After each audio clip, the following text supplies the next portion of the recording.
Hi, I'm the lighting guy, and today I want to talk to you about what power factor is all about. Now, I did talk about this in one of my previous videos about questions to ask before buying your LED tubes. And power factor is actually probably one of the most important things that you're going to need to look at before you buy your LED tube.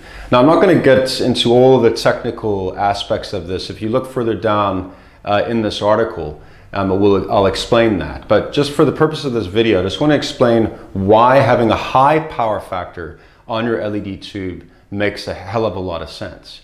Now, think of your LED tube from this perspective. If you've got a high power factor on an 18 watt LED tube, that means that your LED tube is going to use very, very close to 18 watts to power it so that it can create the light it creates.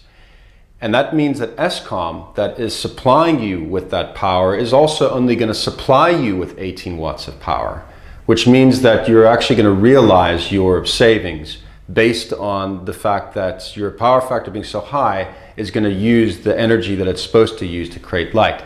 Now, if you've got a very low power factor, and this is what you're going to find on a lot of cheap LED tubes out there that have cheap drivers in them, what happens with a low power factor is that even though that tube might also be rated at 18 watts, the power that Eskom needs to supply you in order to run that tube is going to be more like 22 or 23 watts, for example.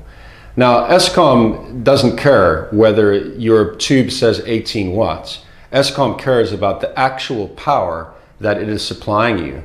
So if you've got a low power factor on electrical devices, especially in commercial or industrial contexts, Eskom is actually going to charge you for that residual or that wasted power, which they often call reactive power.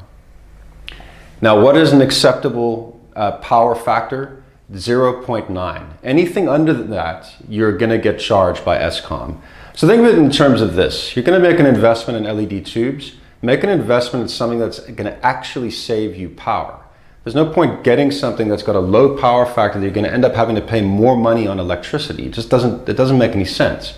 And remember that your fluorescent tubes have an exceptionally high power factor. So it doesn't make sense going down from a 36 watt fluorescent that has a high power factor down to an LED tube with a low power factor, because you're just going to be spending all that money on that LED tube that's not actually going to be saving you that much power. So I hope that's sort of explained what it is that you need to look at. Look at a good power factor when buying an LED tube. Make a smart investment. I'm the lighting guy. I hope this has helped.